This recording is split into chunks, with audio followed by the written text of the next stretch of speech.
My name is Debbie Drennan. I am an AT specialist here in San Jose at the Parents Helping Parents iTech Center. And according to my peers, I am one of the leading experts in the AT world. I do like to flatter myself. And we may have a special guest appearing who is Agnes. So if you have participated previously in February, you might remember her. So we'll see if she pops in or not. Today we're going to be doing an overview of what is available for individuals who have ADHD. In particular, we're going to be looking at tools for organization, which includes scheduling, reminder tools, task-oriented tools, as well as tools for attention and focus. In the archive, there will be more tools listed in most of these areas. There's just too many tools available to really delve into everything out there, but I wanted to highlight a couple tools in each area, and then in the archive there will be more tools available for you to take a look at, okay? And also remember, these tools are not just for individuals with ADHD. They're also for individuals with maybe TBIs, traumatic brain injuries, those individuals who have forgetfulness for early dementia, all of those different things. These are wonderful tools to have available to you. So just kind of keep in mind, this isn't just for individuals with ADHD. Oh, it's Agnes. Hello. Hi. It is. Hey. Yes, Debbie, I'm so glad you're doing this presentation. It's so timely. You know, my grandson Joey was just diagnosed with ADD. Well, maybe it's ADHD, I'm not sure. But on top of that learning disability diagnosis he has, we're so confused. What exactly is ADD and ADHD? Well, according to the DSM-4 criteria, which is the Diagnostics and Statistics Manual, it's somebody who has either 6 out of 9 symptoms from one of 2 categories. The first category is a category of inattention, and the second category is the category that is the hyperactivity or impulsivity piece of it. So it's 6 out of 9 out of one area or another area. So let's talk about the first area, the inattention area. So if someone has inattention, it's someone who doesn't give close attention to detail or makes careless mistakes. They have trouble keeping attention to tasks. They don't seem to listen when they're being talked to directly. They don't follow through well on instructions or fail to finish their homework, their chores, tasks at the workplace. Sounds familiar. Yeah, they have trouble organizing their activities. They avoid or things they don't want to do, they just avoid it for long. They procrastinate. Like my husband. Yeah, they're easily distracted and forgetful in daily activities. And those are all kind of some signs of inattention. Some signs of the hyperactivity part would be they fidget a lot, they're squirming in their seat, they're getting up out of their chair, they run about or climb about when it's not appropriate, or they feel restless all the time. They have trouble playing quietly, talks excessively, and they can blurt out answers, trouble waiting their turn. All of these are signs of that impulsivity or that hyperactivity component. Oh, it just sounds just like my grandson. But is it a lifelong condition? It actually is. Many people can learn to ameliorate or compensate for a lot of their difficulties they have through using a lot of these tools we'll be talking about, but it is truly a lifelong condition. There's this misconception that you outgrow it. Well, you don't really outgrow it. What you do is you learn how to compensate for your attentional issues. So are you saying there's no cure? There is no cure. Sorry. Well, could you describe a typical person who has ADHD? Well, certainly. I can actually describe from personal experience. A 50-year-old male professional. Oh, who would that be? My husband. A husband? He's a good-looking guy. Of course. But he has ADHD, and he's one of the many people that weren't diagnosed with it and didn't realize he had it until he had a child who has ADHD, which my 14-year-old does have ADHD. But for him, as a professional now, what he does is he lives by his scheduling and reminders. He has his smartphone at his side with alarms set, auditory alarms, so that he remembers what to do each day, what to bring, what tasks he has to complete, where he has to be. And we have a running gag in our house that if he doesn't put it on there, it doesn't happen. And it's the truth. It doesn't happen. Sounds like he's found some compensating tools. He has, and it's wonderful. So let's look at somebody, let's look at maybe what Joey, how does it look for Joey when he's in his classroom? Joey, he can't pay attention, just like those things you were describing. He gets lost in thought. He's fidgeting all the time. He can't remember what to do. His backpack, also a big mess. Oh, yeah. So how do they help? Well, there is the first thing to consider to assist is medications. And there's a whole group of both stimulant-type medications as well as non-stimulant now medications that can help increase the attention and the focus. So again, that's not a cure. It's not a cure. There's also strategies, and this is very important. I'm going to keep going back to strategies. That can include behavior management strategies as needed. But without the strategies in place, the medications won't work, the assistive technology won't work. You really have to start with strategies. And then, of course, there are the tools that really help. All right. So what should we try first, then? Well, let me see if you were listening. Strategies! Of course. When you're starting a strategy, consistency is the key. It takes 30 days on average for someone to create a new habit. So when you have ADHD, you have to give them 30 days to create that new habit, that new strategy, whatever it may be that you're trying to incorporate. So a real common strategy is to make sure they put their items in the same place every day. Oh, I have a hook for my car keys. Right, exactly. But now, how long did it take you to create that habit? Oh, it's been 20 years. Right. But to start, you need 30 days of every day doing it the same place at the same time. And then you also have to keep in mind their learning style. Are they auditory learners? Do they learn better by listening? Are they visual learners? If they see it, they remember it. Or are they kinesthetic? Do they need to touch and feel and hold, and then they learn? So keep all of these things in mind when you're creating these new habits, these new consistent strategies to be put into place so that they remember what to do when. Well, those are great ideas. So what you're saying is a good rule to follow is no matter what you use, be consistent and develop a routine. Exactly. So strategies first. Exactly. So tell us then about what we can actually use. Well, let's start by looking at tools for scheduling and reminding the calendar system, like kind of what my husband uses. Now, just so everyone knows, I am not going to be talking about apps in all of this. Apps. And apps. I'm not even going to go there with you, Agnes. I have no idea. But there are a lot of apps out there for the smartphones, both the iPhones as well as the Google devices. And I'm truly not going to go there because that's an hour presentation in and of itself. And I don't have 2 hours with you. I only have the one. But if that is something people are interested in, just let the people at the AT Network know, and then I can work with them on perhaps creating something. I would love to learn about the apps. But beyond apps, we're going to talk about the very simple thing to do is make sure you have a daily schedule with their assignments, with their tasks, and review it every day. So, and post it somewhere, very easy to find. So maybe on the refrigerator or on the back of the front door, you have a large calendar system set up. And then at night, again, going back to the strategies, they write down what it is they need to do for the next day or the next week. And then in the morning, before they leave, they review it. They look at it. And again, developing the strategy around that first is very important.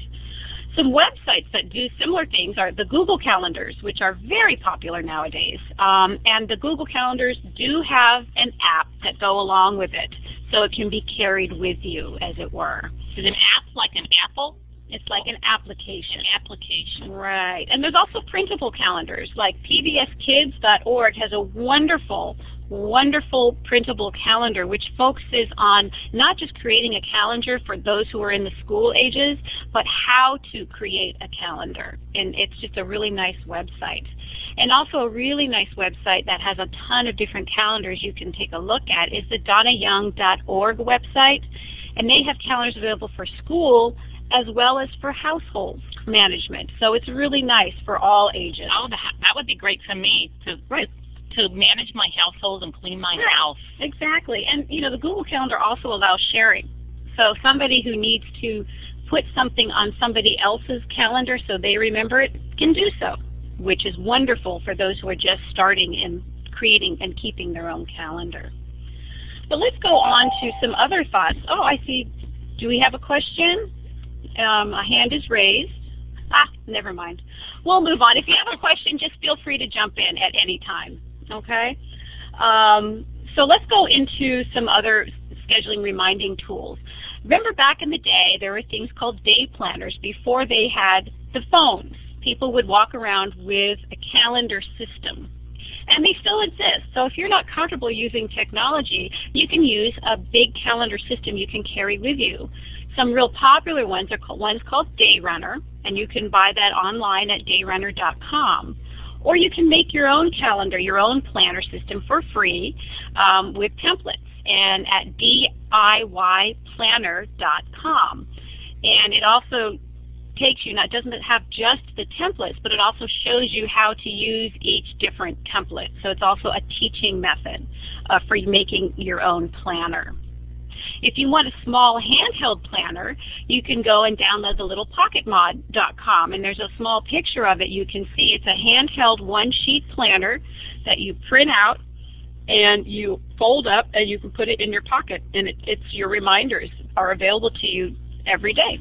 Oh, well, that's a handy little tool. Yeah, it's kind of cool, huh? And then finally, you should also make sure you list your tools that you need every day somewhere. And a real good place to think about where to keep your tools would be on the back of your door before you leave the house. And there's some really cool things that you can do. The one that I really like is called the Doorganizer. And it's available at the containerstore.com website. And it hangs over the doorknob, and it has slots where you can put your phone. You can put your papers you need to bring. You can hang your keys. A hook, like what you do, Agnes. Oh, I bet I could make that myself with a little bit of material. I got tons of that in my linen closet. Well, there you go. And it's that way everything is there, so you're not running around first thing in the morning trying to find everything you need. It's hanging on the back of your door. And another thing you could do is just hang a dry erase memo board on the back of your door, and you just list everything that you need to bring. So if you have things that are too big to stick in the Doorganizer, you can just write it down so that you remember to bring your lunch. Great ideas. I love that all of these things are so simple, because that's my style. I love the low-tech, simple things. Right. But knowing you, Deb, I bet there's some other techie gadgets out there that you're just dying to show us. Well, of course there are. Many people have heard of the vibrating watches, and these are really good for those people who are auditory, who need the auditory or the physical kinesthetic reminders. There's a new one out called the Watchminder 3, and for a while now it's only $69 as their introductory price. And they've been around for a while, and this is basically, it looks like a big sports watch that you wear on your wrist, and it shows the time. But all the alarms that you can set into it then have a scroll that goes across the top of the screen so that you can read what that reminder is about, and then it just vibrates. So no one hears it, you just feel it vibrating. So you read what it says, you have to and then read we what talk it says. to you, right? Exactly. It's just a vibration, and then you can read your watch, okay? You could tell me to take my medication, for example. Exactly. Exactly. Oh, cool. Very cool. And then another one that's maybe for the younger student or the younger child is something called On Task, On Time. And it's a nice visual and auditory reminder, and it looks like a big circle with little pie charts cut out, little pie pieces, and each pie piece is 5 minutes. And then you put a sticker and the word of what it is that you need to have done by when. And there's 3 colored areas, yellow, green, and red. If you're in the green, you're on task and you're on time. If you're in the yellow, time's getting away from you. You need to hurry up. If you're in the red, you've taken too long. And it goes bing, and then you can also jot little reminders on the top of it on a little dry erase. It's kind of nice for the younger students. And some other things that are available are using, again, back to those smartphones, using some auditory or some voice memos for those people who need that. And for the iPhone, they have the voice memo that's built in. That's one of their built-in apps. And on the Android side, there's the U-Note. So that's all I'm going to say about that, but that's basically like a voice recorder for your cell phone that you can then send it to yourself. You can also just use a voice recorder. Yeah, I'm familiar with those. Right. Like a tape recorder? Exactly. It's like a little tape recorder, and you just record your notes or your thoughts to yourself, and then you play them back later so that you remember them. They have small ones I could put in my pocketbook? Absolutely. Or in a backpack for a student, or a briefcase for an employed person. Great, great. And some other things. Oops, we went a little too fast. Can we back up one? There we go. There's two other things I wanted to make sure to mention, and they're by a company called attainmentcompany.com. And the first one is called the Voice Cue. And what's nice about the Voice Cue is it gives you your auditory cues step by step. You can have 5 different auditory cues set off to go during the day. So let's say you have at noon, you have to remember to take your medicine. So when it shows noon, you'll hear an alarm, and you'll hear your own voice saying, don't forget to take your medicine. So you don't even have to cue to read, and that's called the voice cue, and you can do 5 alarms on that per day. That's great because my eyesight isn't getting better. It isn't getting any better. Well, I'm getting older. I hear you. I like that it works. Yes. Great. Another one is the step pad. And what's nice about the step pad is you can create and break down a task into steps. And again, it's your own recorded voice coming back at you, but you can have it say, okay, you're going to the mall or you're going to the grocery store. You have to remember to pick up certain things. You can say, now go to the shoe store and buy your sneakers. Go to the toy store and, let's say, buy something for Joey. And then you can have it do it each step, so you can hear the step over and over again. And when you're ready to move on, you just click next, and then you'll hear the next step in your list of tasks for the day. Oh, so that could really keep you organized in your thoughts. Exactly. Right. So you don't get scattered. It's a very nice tool. And finally, out there in the more higher tech world, there's a wonderful organization called Jot. And what you can do with that one is if you're somewhere and you have to remember to do something and you don't have a voice recorder with you and you don't have a way of setting up a memo, you can call the Jot phone number, and then there's a subscription price on this. They will convert your voice message to text and send it to your email or to other people's emails that you have also added to your subscription. Wow, that sounds a little complicated for me. Probably, but maybe Joey could use it. His teacher, Joey's the master. There you go. The internet. And there's also a wonderful tool called Voice Candy. It's for the Macs, which are the Apple products. And it's by potionfactory.com. And what this does is you set up your voice calendar using Voice Candy. And even if your computer is asleep, it's not on, but it's on asleep. It's not off all the way, but it's just on asleep. It will wake up when the alarm goes off, so that you hear that alarm. Even if the computer is on asleep mode, if an alarm needs to come on, it'll turn the computer on and it'll give you the alarm for you. So it'll wake up. Exactly. It wakes up the computer to give you that message. Okay. So it's kind of cool. I don't know a lot about computers, but it certainly sounds very tasty. Yeah, well, let me ask, does anybody here in the audience of the participants have any questions about the scheduling and reminding tools that I went over? Or does anybody have any tools they themselves have used? I'd love to get some feedback on that. Go ahead and raise your hand. Wonderful. Go ahead. Great. Let's get some feedback. Go ahead and let's see who. Good. Okay. Is that Michelle? Go ahead and start. What have you used?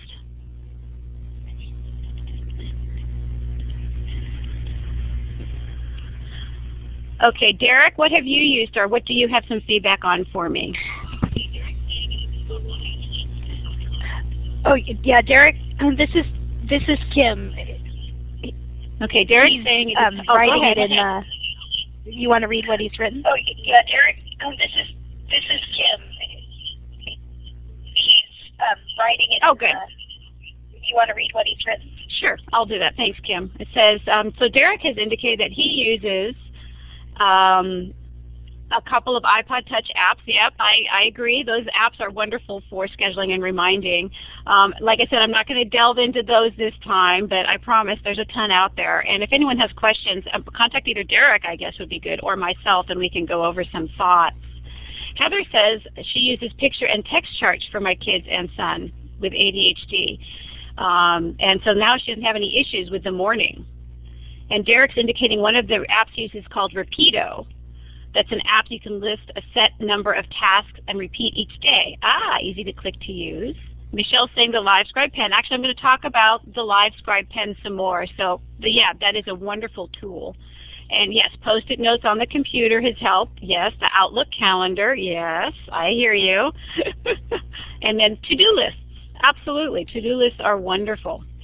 Okay, and then the visual timer, the time timer. Yes, that's another really, really good tool. This is great, guys. And Recall Service, R-E-Q-A-L-L. Yep, that's a really good service as well. So there's a lot of good tools out there, as you can see. And obviously I cannot delve into everything, but I think what I will do is make sure I take some of yours and make sure they're included in the archive. So Kim, if there's a way I can get this list or these messages back to me, then I can make sure I include those in my resources in the archive, okay? So now I'm going to move into, hang on, I just want to say too, I think those are great ideas from the participants. But you know, Debbie, Joey's problem has more to do with the organizational stuff. He can't keep, as I said, you know, his school life is a mess. He can't keep his school papers organized. His backpack is just one big tangle of papers. He doesn't know what his assignment is or when it's even due. And I'm not even going to tell you about his room because no one will even go in there. Oh, I have a room like that at my house. Not even the dog. Not even the dog. So I'm anxious to hear more about those organizational tools. Well, one very simple organizational tool is color coding. It's a fabulous way to really keep papers in particular organized. And there's some wonderful places you can go to figure out how to do that works for you as the individual. One color-coded filing system for papers is organization-makes-sense.com. And it really goes through how to organize the paperwork using a color-coded filing system. And it's not just for students, it's for the household as well. For a student, again, they don't like to look different usually in the teenage years. No, wants to be just like everyone else. Exactly. One simple thing to do is using different colored binders, different colored folders, and even different colored paper for each subject area. So let's say English is red, history is blue, math is green. And that way, even if he's just opening up his backpack, he can visually see which is the right folder to pull out. And then he can easily see what color paper goes in what folder. So no one has to know. No one has to know that he's doing that to help himself. Exactly. And there's also a whole binder system that someone's created that is a 3-ring binder which has color-coded dividers for each class. And the one thing is at bookwindows.com. And the one thing I really like about this binder is because, again, if you're looking at an individual with attention deficit, impulsivity, having them actually open up a 3-ring binder to put a paper in is just not going to happen when they only have a few moments to get from one place to another. This particular binder system, the dividers are filled with slots to throw papers in. So if they can be taught to put the paper in the right slot, at the end of the day, they can then put the paper in from the slot into the binder if they need to. And that would have to become a habit. Exactly. So you train them to put the papers in That's the slot. right. And you give them 30 days to learn how to do that effectively. And also, for more tips, there's Kid Tips by Attainment Company. It has a great organizational strategy section for students on how to help a student get organized. And again, these are strategies not just for students, but for the businessman who may have a lot of papers. It's also a great strategy for the household. Again, in the household, you have to designate a place for the homework, for items that need attention. And use a labeler to indicate what goes where. Oh, I have a labeler. Yeah, and they're great tools because then you can put on a label this homework. You can put on a label bills to be paid. You can put on a label bills to be filed. Oh, excellent idea. So you don't lose track of things that need to get done. I bought it on QVC. Well, there you go. Gotta love QVC. There's a great place, another great place on the web for household organizational tips called organizedhome.com/she's-organized. And what this is, it's a great way, and it takes you through how to create a filing system for cleaning and organizing your home, which is fabulous. And SHE stands for Sidetracked Home Executives. Oh, I love that name. That's what I would like to call myself, an executive. There you go. So, I know you're going to tell me. I'm not even going to ask because I know you're going to tell me about some websites now. Let me read your mind. There's always a website. And here there are a plethora of websites. And again, I can't even begin telling you all of them, but some ones that I really enjoy. There's the first one is flylady.net. And this is a woman who has created this amazing website that's chock-a-block full of checklists and organizational systems for everything, from packing for a trip to cleaning your house. Yeah, I love the Fly Lady. She's fabulous. And she also, if you sign up and subscribe to her for a nominal fee, she will send you, and you say which systems you want her to help you track of, she will send you email reminders on each system. Oh, today's Thursday. Today you blank. Wow. Based on what you've signed up for. And it's a fabulous system. So that's one got a cute name too. I like love the name. Fly I Lady. know, it's Fly great. Lady. You can say it all day. And another one that's really good is planner.zoho.com. And this is another online organizational system that you can share with friends so they can help you keep track of things as well. And you can have reminder emails sent as well. And it's just a really nice system that you can create for yourself or have someone help you create and get into the habit of using. Now, does Joey have trouble with doing assignments in a timely fashion? Does he wait until the last minute? Oh, he's always up at the last minute trying to do his assignments. My daughter's pulling her hair out. I bet. Well, there's actually a wonderful assignment calculator that's available online at lib.umn.edu /help-calculator, /help-calculator. And it's an assignment calculator. So what he would do is he would input the day he was assigned the task, and then input the day that the task is due. The research paper is due. Jesus for research papers, I should be clarifying that. And then it gives them a breakdown of what to do by when. A suggested breakdown. And then if you're not not sure, sure, check out a book, it would tell him. Exactly. Like, get the book on Bye. the date, Right, and bye. then But read the pages, do your first draft. Exactly. Things like that. Oh, that would be perfect for him. because that's just too hard for someone to remember and organize on themselves. Some other things to remember are the add-ons in both Firefox and Google, which are the internet search engines. Oh, now you lost me, Debbie. Sorry, Agnes. But there's a lot of add-ons to look into and to explore. And I'm not even going to really delve too much into what these are because there's so many out there. But just remember for sticky notes, there's hyperwords in the Firefox world. For Google Chrome, which is another Internet Explorer, there's some to-do.ly, there's the deadline. And these are all different things that you can add on to your Internet experience to help you remember things. And the one final thing that I really like is Remember the Milk. One, I love the name, rememberthemilk.com. How many of us running out of milk? Right. But what this is a cloud out there in the Internet cloud to-do list with reminders. And so they also have one of those apps that you can put on your phone. You can also have it running on your computers at home or and at work. And if you remember the milk, sends you the reminders that you have put in for it. And again, you can have other people put those reminders in for you if you need to. Excellent.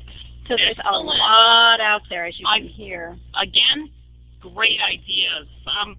But what about the note-taking? That's another area that Joey has problems with. He can't write fast enough.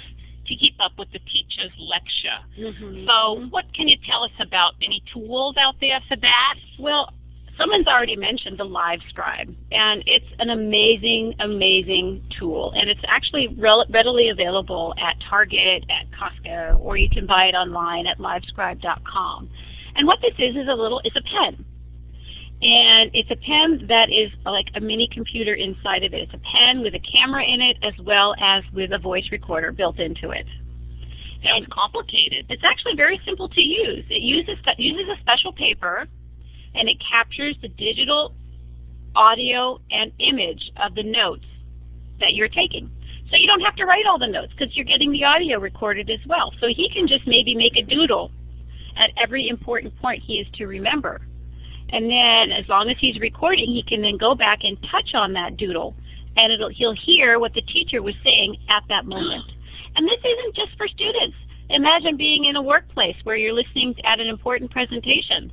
You could be using your LiveScribe pen to remember the different important parts of that meeting. That is amazing. And then simply amazing. You put it up on your computer. Wow. I can't believe they have technology that does that. It's so smart. Isn't it great? It's a wonderful, wonderful tool. And there's other tools that are similar as well that will be in the archives. Not quite as many featured as a LiveScribe, but there are others out there. But now let's say you're one of those people who doesn't do the pen, just does the audio recorder with the voice recorders. Now you've got all these voice notes. How do you organize them on your computer? I don't know. Well, there's software out there called Audio Note Taker. And what it does is it helps you organize all your digital audio. It doesn't transcribe it into text for you, but it helps you organize your digital audio by class, and then it also allows you to highlight the important parts of the digital audio so that when you're going back and listening, you can only listen to the important pieces of it. So if you're an auditory learner, this is a really, really good tool. That does sound like something Joey could use. Mm-hmm. Correct. And finally, we're going to talk about some ways of organizing your notes digitally on the computer. Because again, going back to the briefcases and the backpacks that turn into the black holes, you know, they just get scattered papers everywhere. You don't know what's where. Banana peel. Oh, everything is everywhere. It's a mess. So it's better, if possible, to try to organize your papers on a computer in a digital world, because that way you're not going to be losing any of them. And some wonderful ways of doing that is one software program is called the Note Taker. It works again on those Apple products, the Macs, and it basically looks like a notebook. But you can organize your papers digitally, and then you can search all of those papers using a search software that's built into it. So it's nice to have. OneNote is by Microsoft, the Windows side of things, and it's part of Microsoft Office. It's very similar to the Note Taker, and it has an app as well for portability. So you can have OneNote on your smartphone, as it were, your iPhone or your Android phone, and you'll have the app for the OneNote if you need that. And finally, out there in the cloud, again, back to that cloud internet. I know, I'm kind of cloudy myself when you talk about all this high-tech stuff, Abby. I know. There's Evernote. And Evernote is also digital notebooks. It's organizational tools, and they have those apps, again, that I was talking to you about. So they can bring it out with you, which is just lovely to have. So there's a lot out there. Okay, so I just wanted people to know there's some good stuff out there for organization. But I wanted to kind of open it up to everybody else. I see there's a lot of chatter going on about things that people use. What do people use? I see Circus Pony's notebook is for the Mac. That's from Shelley. So that's a good tool to use. Does anybody else have any other tools that they use for organizing papers? Go ahead and raise your hand if something's come up that you've thought of that I haven't mentioned. There's also AquaMinds, which has an app.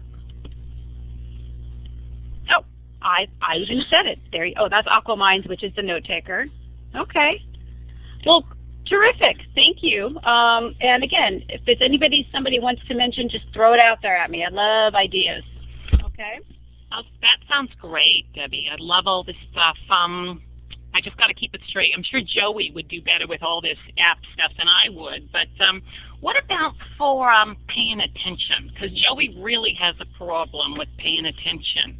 Are there any programs that can help Joey to learn to pay attention? Well, let me be clear. There are a lot of learning instructional systems for paying attention. But these are not assistive technology. This is instructional technology. These few things I'm going to talk about here. The difference between instructional technology and assistive technology is with instructional technology, it's something you use for a finite time. Usually, in this case, all of them are used with a provider in the room, usually with a counselor or a psychologist, someone who's been trained in helping you learn and use the program or the tool, and then you're done using it. And then you'll be better after that? Well, like cured? Well, no, again, there's no cure, but these instructional systems, some of them have empirical data that show they actually do increase the abilities of someone's attention to be extended, to make it longer, attending to tasks. But again, it's not a cure. And who does these studies on these programs? Well, some of them are done by the programs themselves. And some of them are done, there are some like the EEG biofeedback that has been shown through blind studies to actually be effective in increasing attention. So when you're looking at some of these instructional systems, do see, verify who actually paid for the study, who actually ran the study, so you'll know if it's a good quality study or maybe one they're trying to make their product look better than somebody else's. So as a parent, you should do your homework. Exactly. So let's talk a little bit about some of the things that are out there that people may have heard of that are instructional attentional systems. One of them is called playattention.com. And what it is that people basically wear a bicycle helmet that is attached to a computer. And it uses not really EEG, but more sweat and some other things. Yeah, exactly. Yeah, no, it does. To see if you're focusing, and then you have to just not use your hands, but using just your brain, make things move on the computer. I see that somebody had a question. Go ahead, Pam. Did you have a question, Pam? No? Okay.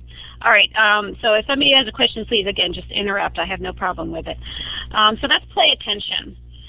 There's also the biofeedback, which are done by usually by psychiatrists or psychologists in their office. And that's kind of a nice, those have been shown to actually increase attention through biofeedback. Another product is called the interactive metronome. And it's another system done in a clinician's office who has been trained in using the interactive metronome. And it uses rhythms and to help somebody increase their attention by being able to repeat back a different kind of a rhythm, different patterns of rhythms. Another one's called the Robo-Memo by cogmed.com. And finally, there's the listening program by advancedbrain.com. Again, all of these are done in a clinician's office. I bet they cost a lot of money. Like everything we're looking at, it costs a lot of money. Well, it depends. You need to really do your homework on costs. But there's also some software tools, and some of these tools can be done at home. And so if this is something you're looking at as a way to increase attention for somebody, they may want to look at some of the different software tools. One of them is called Brain Builder by advancedbrain.com, and it's not just for students, it's for all to use. And hopefully with Brain Builder you can increase your attention span. Another one by Locutor is called Attention and Memory. They have several different volumes, Volume 1, Volume 2. And really this is a slightly younger interface on this one, so maybe for the younger student or the younger individual, this might be a really appropriate tool to try out to see if it helps increase their attention. And then Sound Smart and Captain's Log is subscription-based tools by braintrain.com. And both of these can be done at home or in a clinician's office, depending. What these do is, again, they work on increasing attention through auditory as well as visual tools. So there's some software tools that also work on increasing attention. But again, these are not assistive technology. This is instructional technology. So you would use it and then not use stop, and then you would take advantage of the effects from those programs. Exactly. You know, Debbie, I think I could use these programs. Absolutely. So can seniors use these programs too? Absolutely. And there's a lot more tools out there that work on increasing attention, especially geared towards the senior population. Again, I'm not going into everything. I don't have that kind of time. I think I've seen some stuff on PBS. Oh, sure. For seniors, other stuff. So. Yeah, there's a lot out there that really start working on that. But now let's say you've got someone who's more kinesthetic, needs to do, needs to touch, needs to play. There's a program out there, a video game called Wild Divine, and it uses what they call, a stone, but basically it's using the effects of biofeedback. You put 3 fingers in and you have to focus your way through a journey to the Wild Divine. And this is by Deepak Chopra. Yep. He created this. Yeah, he helped create this, and he has a couple of different ones out now. And they work on, again, increasing that attention to focus using the stone, as it were. And also, surprisingly enough, things like Dance Revolution, those mats that you put down in front of video games, and then you have to put your feet on the right spot as the music goes by. These have actually been found empirically to increase attention for those who are the more kinesthetic learners. Because you focus to the thing and you have to do what it says to do, put your feet in the right place. So that helps to increase the attention and focus, and it builds in some rhythms and some music as well. Well, I love dancing, so that might be. I love Dancing with the Stars. Do you remember that program? I just love that program. But these are, you said, instructional things. So is there anything that could help in the moment, like you were talking about the assistive technology? What's out there for that? Well, there's a couple of different things that are out there that help increase attention that are considered assistive technology. The first thing to do is FM listening systems. And there's a lot of FM listening systems out there, and I'm kind of going to go over them really quickly with you in the next slide. But those have been shown to help someone increase their focus and attention to the right speaker. Okay, and there's also music CDs that can help with concentration in the moment, like while they're taking a test or while you're writing a paper or doing something at work. If you have these running, they have some music CDs that can help with concentration, and AdvancedBrain.com has some out. But let's look at the FM listening systems. Well, yes, I love music, but why don't you tell us first about those FM systems? Well, there's a lot of different FM listening systems. The first one is a personal system that someone would wear. And what that would look like is you would have perhaps the teacher or the lecturer at the front wearing a mic around their neck. And then the person who needs to use the FM listening system is wearing an earpiece and a receiver that's attached to the receiver. And then it's just between the two of them. And what that does is it helps the listener focus their attention to the right speaker, because there's so much ambient noise in a classroom, in a workplace, that sometimes it's hard to focus your attention to the right person, and this really helps someone do that. But there's also classroom systems, and I really prefer a classroom system than to the personal system, because the problem with the personal system is sometimes a teacher will be talking to another student, and if they forget to turn off their mic, that poor listener has to hear every single conversation that teacher's doing. And that can be really distracting. That can have the opposite effect. Whereas with a classroom system, again, you have a speaker system set up in the classroom. No one's wearing a personal mic, but through that speaker system, it helps clarify and amplify that user's voice. So no one is looking any different. Exactly. And everyone can benefit. So exactly. That makes sense to use the classroom. Why would anyone want a personal? I love the classroom system. And actually with classroom systems, they have been shown to increase everyone's attention in the classroom. So not just somebody with attentional issues. Universal design. Exactly. Concept. Exactly. And a lot of these systems can be used for those students who have hearing aids, or those individuals with hearing aids as well. Because I was going to ask that. I knew you were. I saw them, Agnes. You can't hide them from me. And the other thing, Debbie, is that Joey, always seems to be chewing on things, like the end of a pencil or a piece of plastic or something. So what's that all about? Does that have something to do with ADHD? Well, actually, it does. A lot of individuals with attention issues need to do something. They need to chew on things. They need to fidget. They need to move. They need to do something to help them increase their focus. And, you know, I don't know, I know my son who has ADHD, he has to be sitting on his foot on his chair and wiggling. Oh, the jiggling syndrome. Exactly, and that's how he can focus better. When he was younger, he would rip little bits of paper and have them all around his desk in school, and that's how he focused. That's how he was increasing his attention. And these are extrasensory tools, is what I call them, because that's somebody who has attentional issues doing everything they can to stay focused to the task at hand, and it's so hard for them, and so they use these extrasensory tools to do that. So do you think the teachers, are they okay with the student doing all these little fidgeting things Well, and tearing up papers all over the place? Well, it depends on creating an appropriate strategy that is appropriate. The little bits of paper all over did not go over too well. I'm going to tell you that right now. But could you write that in an IEP? That's an accommodation or something for them? Or a 504 plan, Or yes, you can. 504. But let's say you have someone who's a chewer. They like to chew the end of their pencils. Well, you know, a lot of schools don't approve of chewing gum, but maybe they can be eating mints. Or they can have, there's lots of chewy toys. There's some that are created that go on the top of the pencil, and they're like a hard plastic that they can chew on that's more appropriate than chewing on the end of their pen or pencil. You know, what'd be really good for that is that stale licorice. Yeah. You just bite it and you just keep chewing and chewing and chewing. Yeah, as long as you don't have fillings that come out, you're okay. But some of these chewy toys and things like that you can find in catalogs, I don't think Attainment has them, but I think Onion Mountain Tech does. So some of the other places, and I'll have that in the resources slides.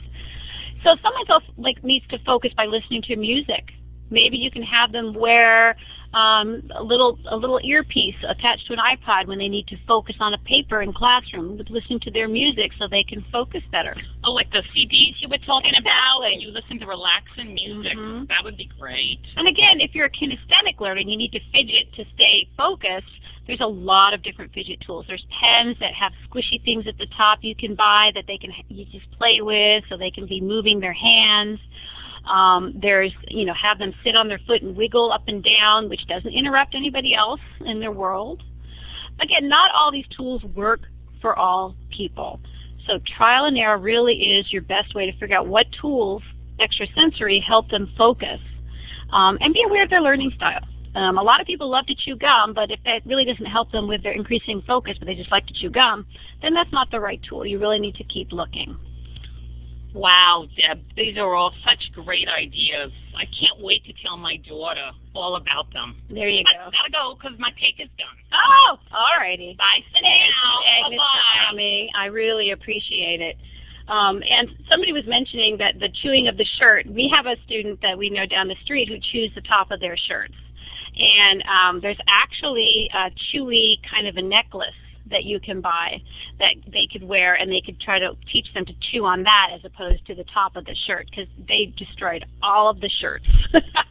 I hear you. So those are some things to think about. So let's go on to some different websites to look at. Helpforadhd.org is a resource center on ADHD. It's a program of CHAD, so it's a really good one. There's also ADD.org, which is the Attention Deficit Disorder Association. If you need information about the laws that can help get all of these tools into the classroom, RightsLaw.com has a great piece on ADD that you can take a look at. LDOnline.com, which is a website for learning disabilities and ADHD, has a ton of tools out there. And also ADDconsults.com is run by Terry Matlin, who's an ADHD coach. She has a website, but she also has a store, resources, and a great store of different tools that you can explore. So there's a lot out there. And if people who aren't familiar with our service here at Parents Helping Parents, I just kind of wanted to briefly go over who we are for those who don't know us. We are the iTech Center, which is a program of PHP. We do trainings. That's what we're doing right now. We also have a service for people who live in the San Jose or Bay Area can come in and do a Techsploration here in our center with us, which is really targeted to what their issues and concerns are. And also, we do consultations with school districts or other people as needed. We also do have early start available through our TIP program for ages 0 to 3, and we are vendorized through the Regional Center for that program. We have a speech therapist on board who works with us on AAC and communications expertise. Information referral is free, of course. We also have a volunteer who will adapt toys to switches as needed. And we are a member of the AT Network of California as well as the Alliance for Technology Access. So that's who we are here at PHP and the iTech Center. Does anyone have any comments they wanted to put out there for us? Derek, or do you have a question? Other thoughts? Here's one from Michelle. All Kinds of Minds is another great website to go to, which is terrific. But any other comments from anyone? If not, I really appreciate all of your time and attention. Actually, ADHD is not an LD issue. Students with learning disability, Derek's question was, is ADHD considered an LD? It actually is not. ADHD, people who have ADHD can have a learning disability as a secondary or as a, or people with learning disabilities can have ADHD, but they're not considered the same disorder. And that's off the diagnostic, the DSM. The DSM is very specific about what ADHD is and that it is separate from LD.